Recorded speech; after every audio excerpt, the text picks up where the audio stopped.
আজ বানাবো মোরলা মাছ দিয়ে বেগুন দিয়ে পাতুরি।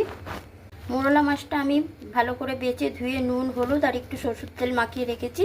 মশলার জন্য আমি দু রকম সর্ষে, পোস্ত আর কাঁচা লঙ্কা নিয়ে নিয়েছি। পোস্তটা একটু বেশিই রয়েছে। আর এখানে বেগুনগুলো কেটে রেখেছি। মশলাটা আগে বেটে নেব। মশলার মধ্যে হাফ চামচ হলুদের গুঁড়ো দিয়ে দিলাম, হাফ চামচ লবণ দিয়ে দিচ্ছি।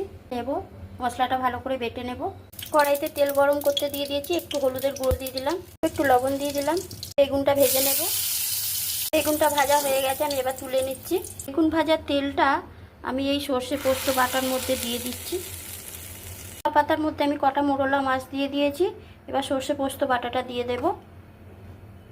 ভাজা বেগুনটাও দেখো দিয়ে দিয়েছি। এবার কলা পাতাটা মুড়ে নেব। কলা পাতাটা কিন্তু মোড়া হয়ে গেছে। এবার 10 মিনিট পর আমি ভেজে নেব। 10 মিনিট হয়ে গেছে, আমি একটা প্যানে তেল গরম করতে দিয়ে দিয়েছি। পাতুরিটা দেখো দিয়ে দিয়েছি। এবার একটা ঢাকা চাপা দিয়ে 10 মিনিটের জন্য হতে দেব। 10 মিনিট হয়ে গেছে, আমি আর একবার উল্টে দিলাম।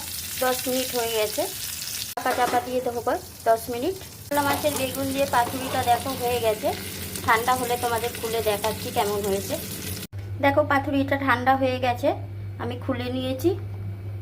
বেগুন দিয়ে মোরলা মাছের পাতুরি তোমাদের কেমন লাগলো কমেন্ট করে অবশ্যই জানিও। আজ দুপুরে আর কি কি রান্না হয়েছে চলো তোমাদের দেখিয়ে দিই।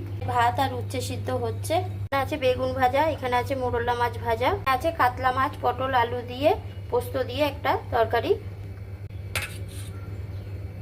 আজ দুপুরের রেসিপিগুলো কেমন লাগলো অবশ্যই জানিও। চলো টাটা।